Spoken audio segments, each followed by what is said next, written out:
Thank you all for coming. I am really excited that you're here, and I'm excited to share the story of the Great Auk with you all. As Renee, thank you very much for inviting me. Yes.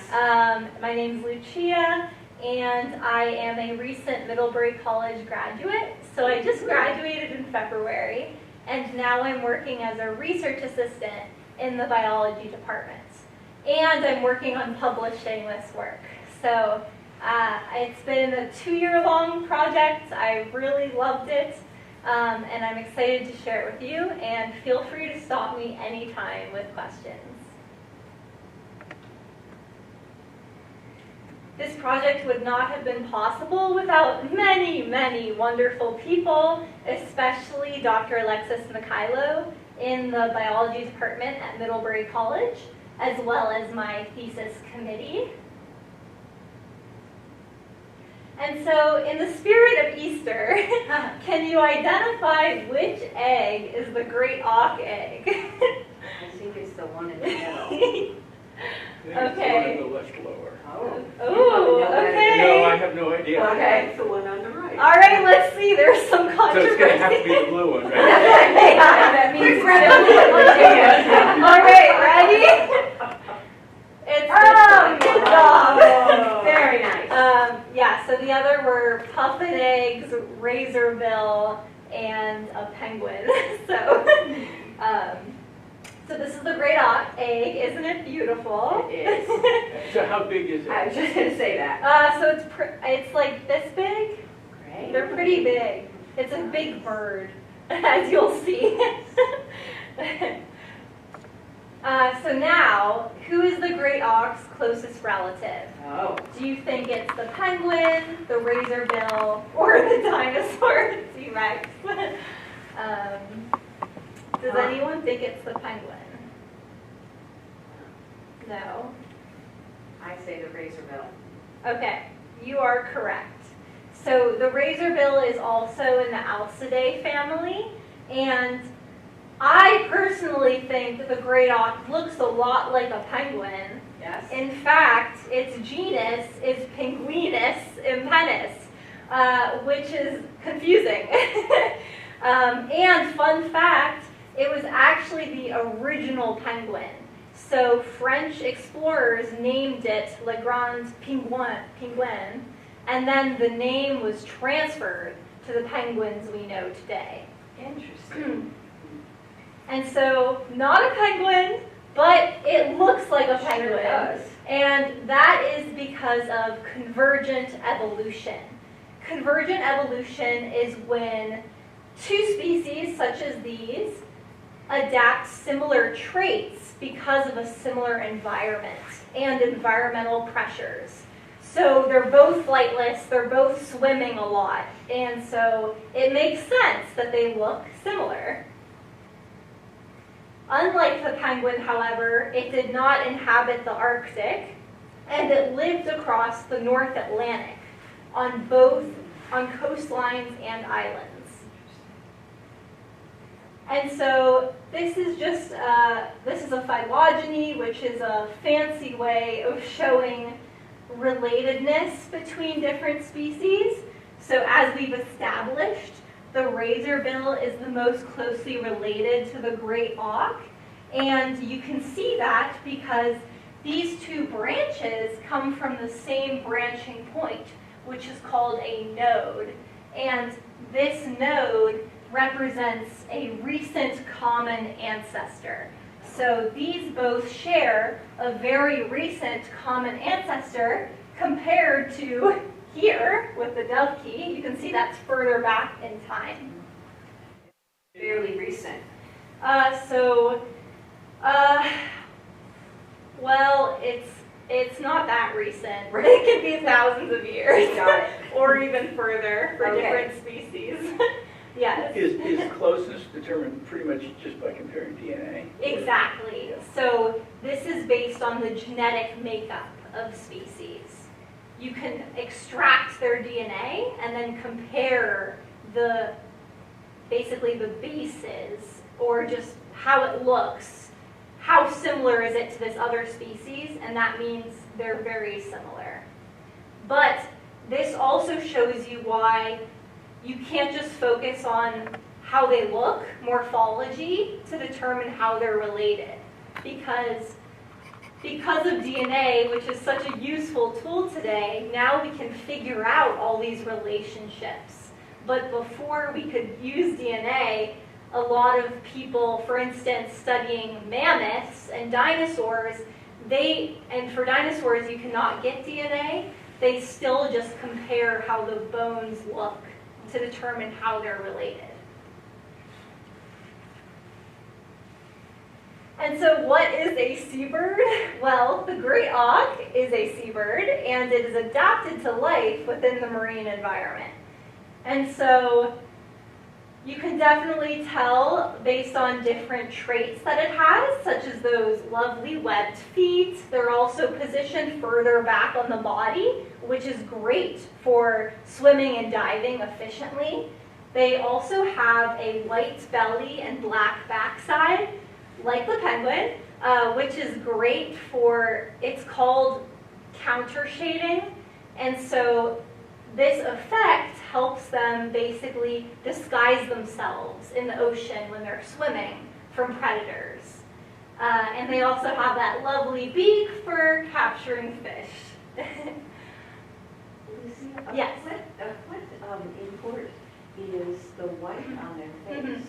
So we think that that was specifically for the breeding season, because the patch, that brood patch, was largest and most present in the summer, which is when they would breed. In the winter, actually, it would totally fade and become like a white band. So I think it was related to breeding somehow. But it's very distinctive. That's how you can tell it's a Great Auk. And so it was an adept swimmer. I also love this quote suggesting it attacks people. So when fishermen would go out fouling, they are attacked by these birds in dense hordes and in considerable strength and would be rolled over. And this record is from 1589 in Iceland. Nice. So there's We're some already really, fighting back. yes. I like that this paints them in that light. And so the Great Auk does have some comically tiny wings, but they were great for wing-propelled diving, which was propelling itself through the water to hunt and dive for fish. And so how do we know what it actually ate? Fortunately, this dude, Otto Fabricius from Greenland, actually dissected Great Auks in the 1700s. And what did he find? He found shore plants inside, as well as lumpsucker, a kind of fish, and sculpin. And so this isn't really that surprising because you'd expect the Great Auk to be eating what's available in the marine environment. And so this was what was available. And where did the Great Auk live? As I mentioned, across the North Atlantic. So it's actually really fascinating how far south part of its range extended, and that was due to climate change back then, and so you can see on our side of the ocean, they were even found in Florida, which is crazy. And all through Cape Cod as well, and Gulf of Maine, and further north. So, At what time would this have been? yes. So, this is all Holocene, which means within the past 11,000 years. But Great Auk bones have also been found from the Pleistocene, which is the time period before that, and those are even further south.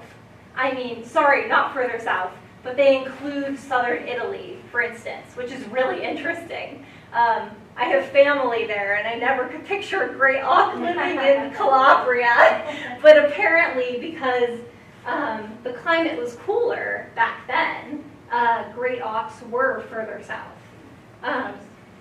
So many thousands of years into the past. And how do we know that this is their range? Well, we have sighting data by people, and we also have bones, which people have recovered. And so, where are these bones found?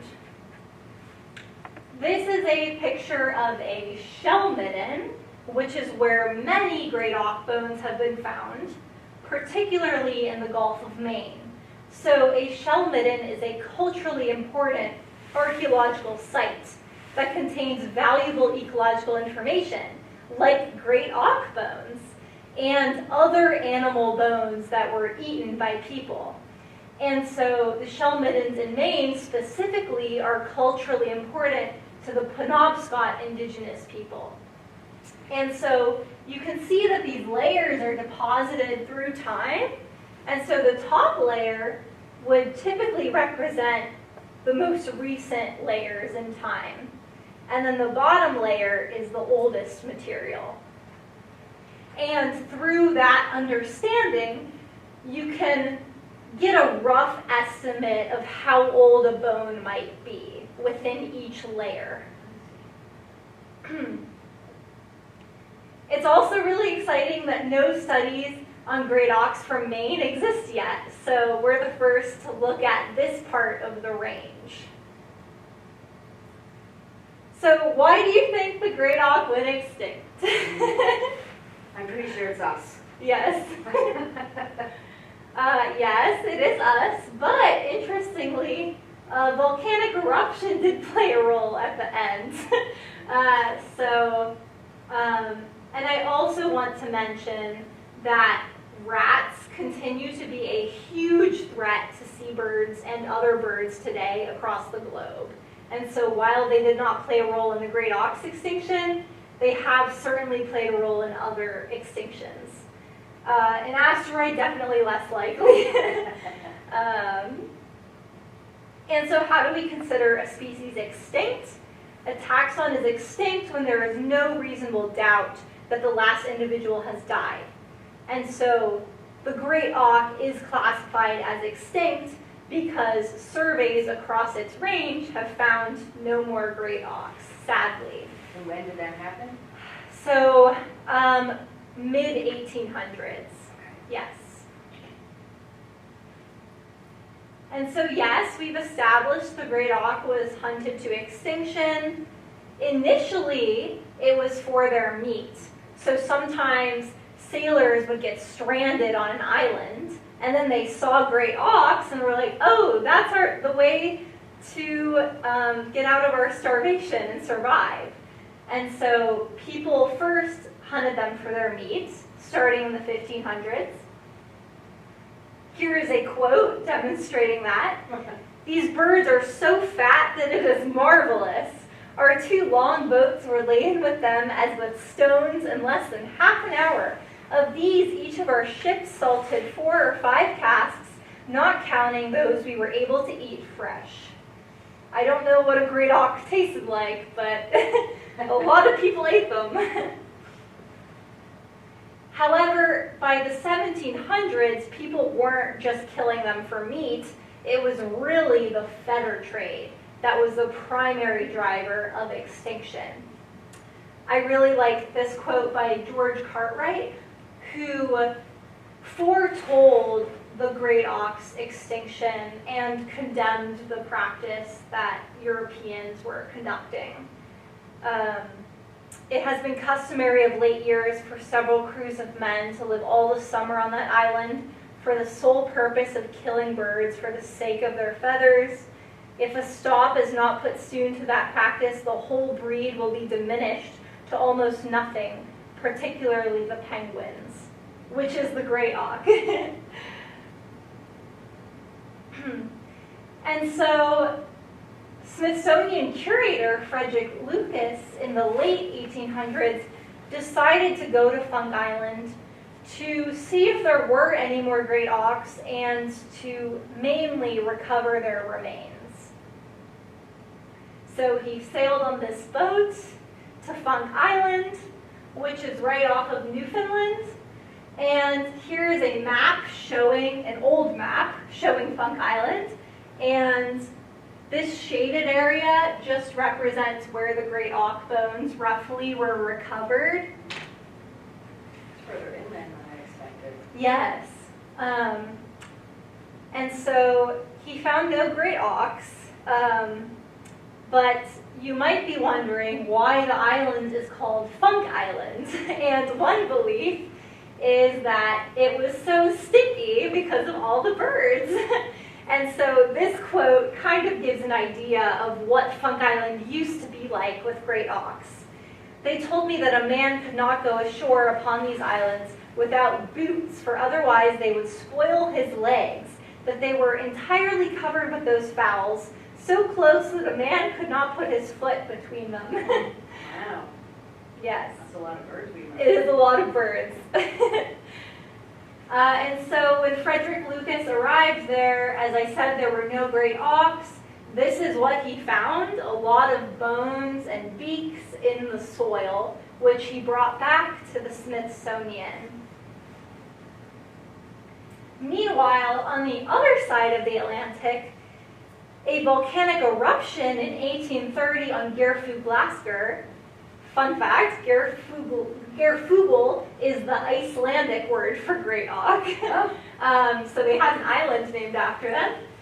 But unfortunately, that island was blown up by a volcano. And so then the last Great Auks, potentially last Great Auks, had to relocate to Eldey Island, Iceland, which was much closer to the mainland. And so Geirfuglasker was recorded as being very dangerous. It was very difficult to sail out there, which is why those Great Auks may have lived longer. But once they were at Eldey Island, it was very easy for people to wipe them out. So this was an unfortunate coincidence that happened. The last confirmed pair captured was on Eldey Iceland on June 3rd, 1844. The men involved in the expedition were actually hired by a merchant, and they were interviewed about their experience. And so this was one of their quotes. "I caught it close to the edge, a precipice many fathoms deep. Its wings lay close to the sides, not hanging out. I took him by the neck, and he flapped his wings. He made no cry. I strangled him." It's horrible. They also crushed the egg. So, And yeah. why would a merchant want that? Like, what was the reasoning? So this is very ironic. I think it's my next slide. Yes, it's very tragic, but the last Great Auks were actually killed for museums because conservation was not a priority back then. It was like, instead the ornithologists shot the birds so they could study them, and that was the idea. The idea was, let's get them before they're all gone so we can have them on display. And so the British Museum especially paid a lot of people in Iceland to capture Great Auks for them. And so these jars contain the hearts and entrails of those last two Great Auks, and they're in Copenhagen now. And just to show you, a Great Auk was worth a ton of money. One specimen in the 1800s was equivalent to a skilled worker's yearly wages. And so there was this great incentive to capture Great Auks.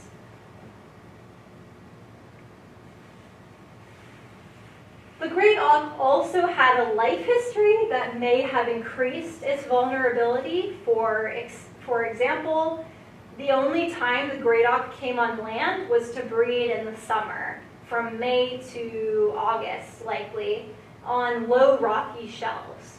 Remember that it couldn't fly, so while it was a great swimmer, it was very clumsy on land. Awkward on land. And they were also sexually mature between the ages 4 and 7, which is quite late. So if a great auk was killed before then there would be no baby auks, and they only laid 1 egg annually. So banking a lot on 1 egg. Why should we care about this bird's extinction? Well, the most common causes of extinction are humans and climate change. The large flightless dodo was hunted to extinction rapidly in the 17th century. And the great auk is a continuation in this pattern of extinction on islands and coastlines. Like the dodo, the great auk became an extinction icon. So here's the dodo in Alice in Wonderland. Here is the great auk in the water babies. And this was a formative time in society because people began to recognize and accept for the first time that we could actually be responsible for a species extinction. Before the dodo, people thought it was always climate change. But people were coming to grips with the fact that we can cause extinction. And so I brought the water babies. And I'll just read this short part. And there he saw the last of the gairfowl standing up on the all alone stone all alone, and a very grand old lady she was, full 3 feet high and bolt upright, like some old Highland chieftainess. You're welcome to look at it if you'd like. And so turning to the great auk is really useful for guiding current conservation strategies. Seabirds are currently the most threatened group of birds. 97 species today are globally threatened with extinction. And so we can learn a lot from the great auk. What great auk fragments remain to piece together its story of extinction? As Alfred Newton wrote, our science demands something else, that we shall transmit to posterity a less perishable inheritance. And so, what can we learn from the great auk? We can learn how and why this species went extinct. We can pass on success stories and hope to posterity. And we can also share the species we know and love today. And so, what species do you know and love in Vermont today? I just wanted to call out a few, but I love this beaver, which we call Chuck, who lives in the storm drainage pond by the high school. I visit Chuck. Yes, isn't Chuck wonderful? He's the best. Yes. Yes, so I highly recommend camera trapping. It's a great way to see what's in Vermont. But do we know which species are missing from this picture? Which ones have we lost? Are we witnesses to species range collapse? Our own mascot is actually an example of this. So, how many of you know that there used to be catamounts? Yes? Great. Yes, I did. Yes. So the last Vermont panther was shot in 1881. And as you can see on the left, there was a large range collapse, and now there are panthers or mountain lions on the west coast and also in Florida. And so back to great auks, there are a lot of stories, some of which that have a lot of mystery and uncertainty, such as were great auks witches? One of the last great auks killed off of Scotland was captured by 3 Scottish fishermen who tied it up on their boats, and then a big storm arose, and they blamed the bird because they nearly drowned, and they were like, it's a witch.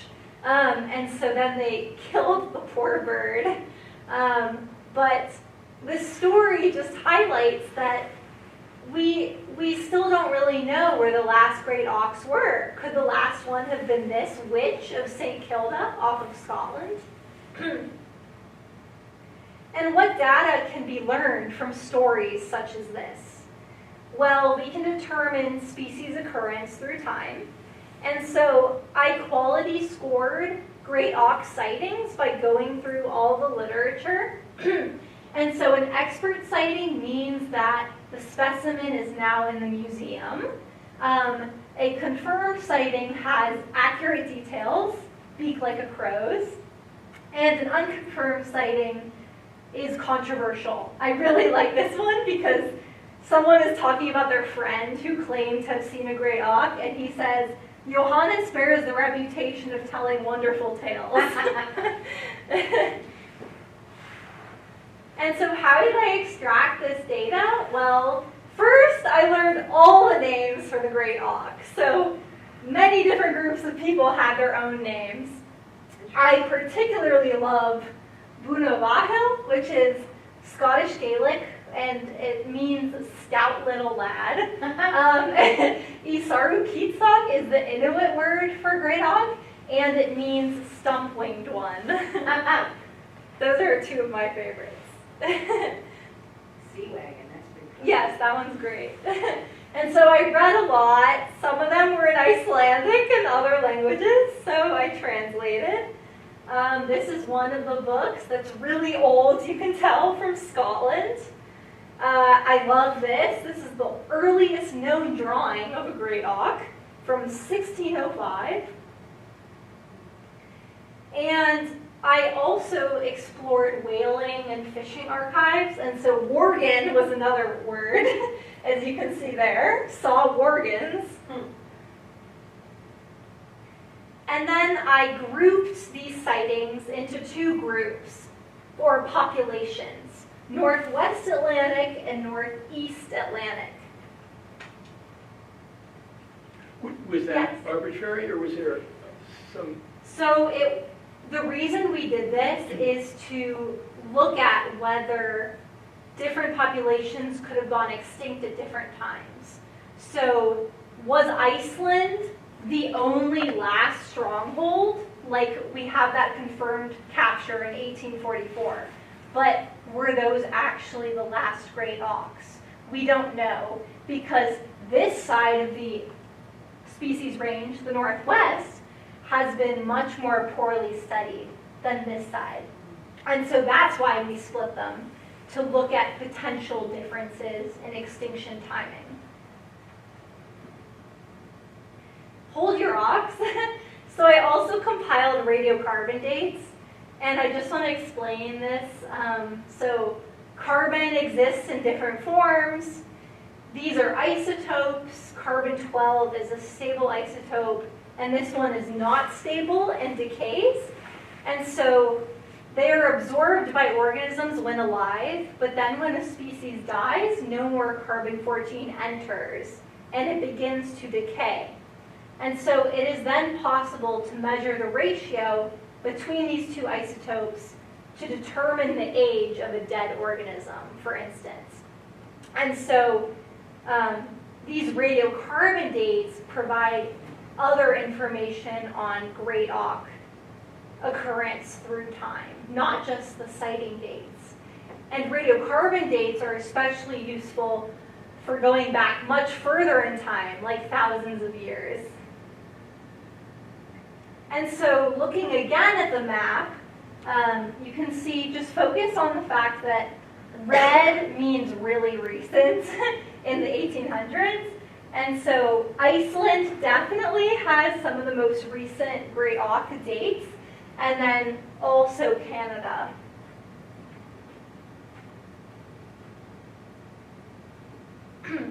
And so also, as I mentioned, bones can also teach us about this extinction.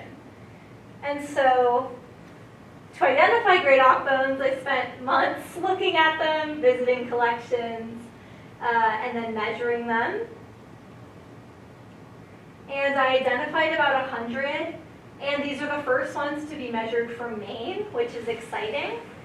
As you can see, that one, the humerus, is the most abundant. So on the y-axis, we have counts, and x-axis are just the different types of bones. And so we focused on the humerus because it's the most abundant. I also found these really cool gizzard stones. Gizzard stones are when an animal will actually swallow stones to help digest. Many animals do this, but people dissected great auks recently and found those inside their stomachs, which is really interesting. And so what is a humerus? If you lift your arm, it's this bone, very important for movement. And so I ran different statistical tests to look at whether different measurements of this bone vary between different populations. So on the x-axis we have Maine, Northeast Atlantic, and Northwest Atlantic. And the fact that all the boxes are lined up just means that there's not much variation. And so what does not much variation mean? Well, this may reflect consistent ecology. And so the bones might not be different because maybe all the great auks were using them for the same thing. And so we can also turn to human-auk relationships across the species range to understand why certain populations might have persisted longer than others. When we look at the Northeast Atlantic, especially Iceland and Europe, it appears to be founded on profit. So here's a painting of Icelandic women skinning great auks for foreign collectors. And here's a sketch of a hunting party on Elbe Island to capture great auks. When we look at the Northwest, there are a lot of interesting, diverse stories. So this schoolboy was inspired to draw a sea wagon on his mathematics notebook. Great auks were also really important to sailors because when sailors were returning home, they had to know where the shore was to land safely. And so great auks were actually in their pilot books telling them, if you see this bird, then you're safe and you're near the shore. And in New England, it was also called the bauble and was actually used to cure aches, interestingly. There are also many indigenous communities that revered the great auk and used the species for different purposes. Here is a spoon that was made by an indigenous person from a great auk breastbone. This one is a really cool example that I love. There's this burial site in Newfoundland that had over 200 great auk beaks in one grave that probably constituted a cloak during that person's life. And so this person was probably really important in society, and that's why they were buried with so many great auk beaks, possibly reflecting their fishing success in life. And indigenous legends also carry interesting and valuable knowledge. There are two Greenlandic Inuit legends about the great auk, and this Inuit person shared their knowledge about the great auks, saying that earlier on, when the land of the great auks had not yet sunk, there were many great auks, even as far north as the Nuuk region. And so you can see that the Inuit were clearly knowledgeable about the great auk, about its extinction, as well as where it was. And can you spot the great auk in this? It's a bit challenging. It's right there. The Penobscot in Maine also have a great auk legend. In this story, the Great Auk chief has a daughter who is being courted by a turtle. And the turtle, to win over the daughter, has to jump over the wigwam and ends up being scorched by fire. And so not successful in this endeavor. And so we think that the Great Auk may have persisted longer in the Northwest Atlantic, including Maine, up until the arrival of exploitative extinction dynamics brought by Europeans. And so what do we know about indigenous animal relationships? Indigenous practices tend to optimize the harvest of wildlife populations for continued use, but this is not always the case. But for the New Zealand Maori, they sustainably harvested the gray-faced petrels by not hunting the breeding adults. And records for great auks that state they bred in Cape Cod also mentioned that the indigenous peoples there did not hunt the breeding adults. And so traditional ecological knowledge can offer important and novel perspectives. So what have we learned? That the Northwest Atlantic might be a last stronghold. Iceland might not have been the truly last home to great auks. It is also worthwhile to look at how different groups of people interacted with the species to explain why we see certain populations lasting longer than others. And it is also useful to combine data types. The Great Auk is a wonderful case study because we have sighting records, we have tons of bones, and we have all these historical testimonies which provide insight into its extinction. The Great Auk's cousin, the Atlantic puffin, is sadly declining in Maine due to a combination of factors, particularly its prey source, the sand eel, due to climate change, are actually moving further north. And so because the prey is moving further away, the puffin has to fly a lot farther to get food. And if you think about it, that's energetically costly. That would be like if our co-op here was in Burlington and you had to always drive to Burlington, you'd be wasting a lot of gas and energy. And so that's not ideal for the puffin. But our methods on the Great Auk can be applied to investigate why this population, why is the Maine population suffering more than others?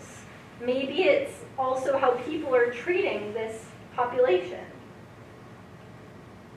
I also really want to highlight that not all human-animal interactions have to result in extinction.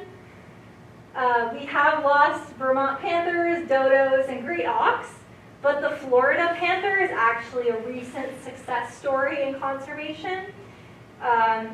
The Florida panther population was very critically endangered because there were so few individuals in the Everglades.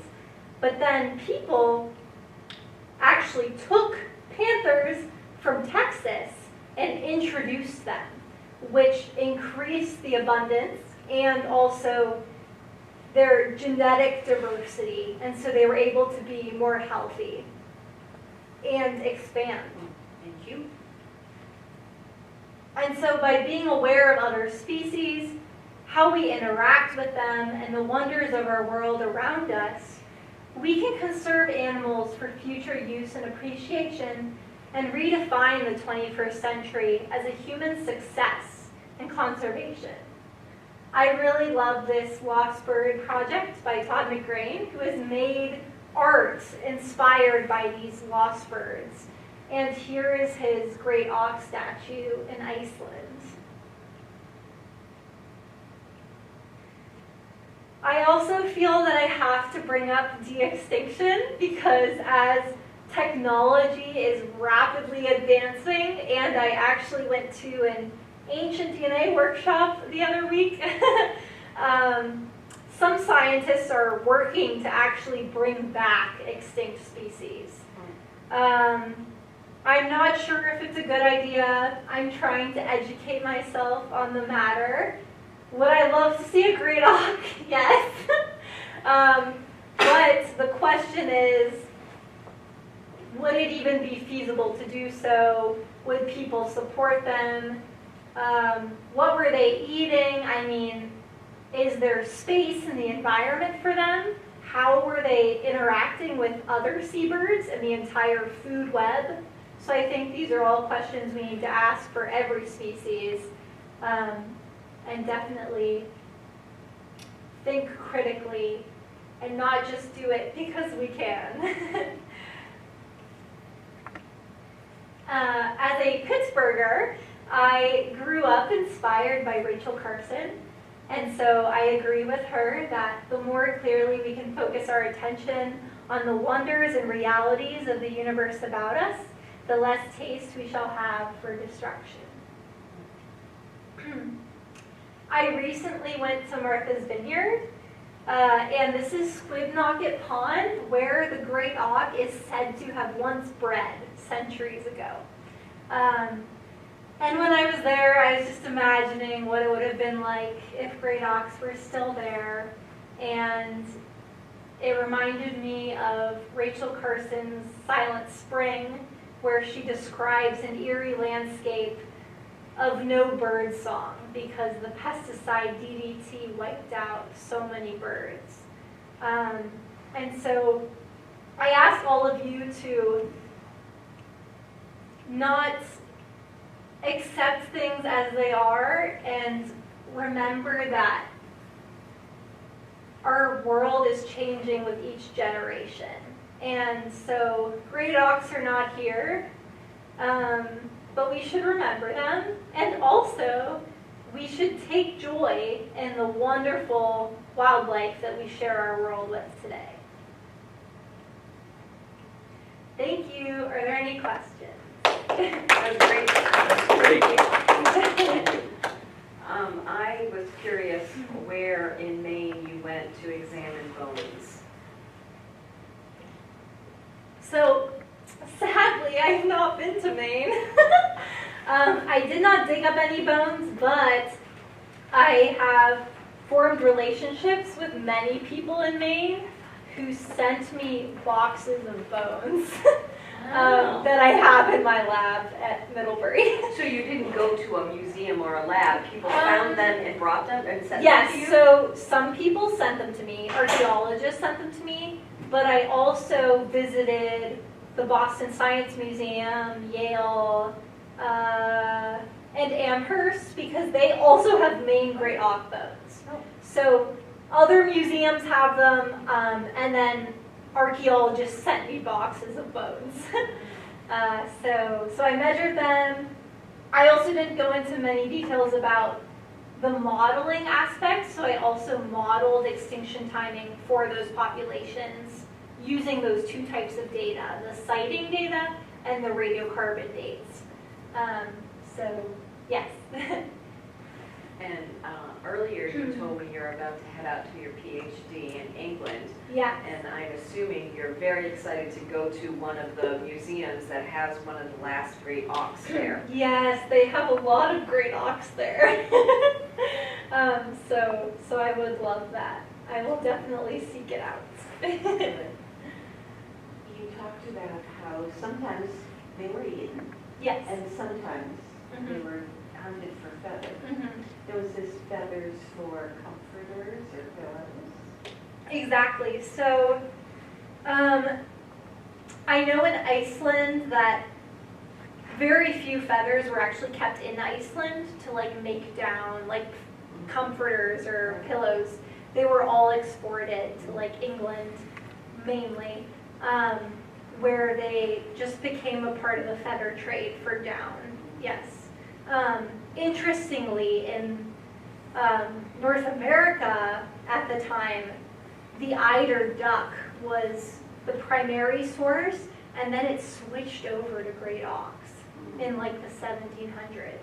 Probably because the eiders were declining so much, And they're like, okay, let's switch to Great Auks then. So yes, the feather trade was the main driver.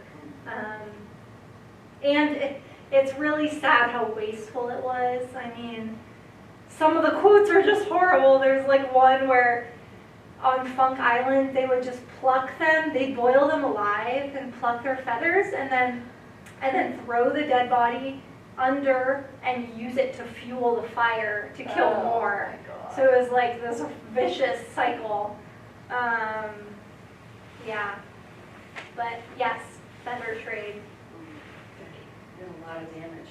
Yes. Okay. Yes. Oh, but Great Britain actually tried to ban it for a while, unsuccessfully. Right. But I read also some interesting stories about how people were flogged for killing Great Auks. Really? Yes. So there was some meager attempt. Yeah. Have you been, so you haven't been to Maine, you haven't seen a puffin either? I've gone to Maine like 5 years ago. I did whale camp. I don't know if you've heard of that, but I saw the puffins. Oh, good. But I haven't gone since I started this. So. Yep. Great. Well, Lucia, thank you so much. I thoroughly enjoyed that. Thank you. Yeah. I'm so happy to answer any questions. You can also email me or follow me on Twitter. Great. Um, And you're headed out to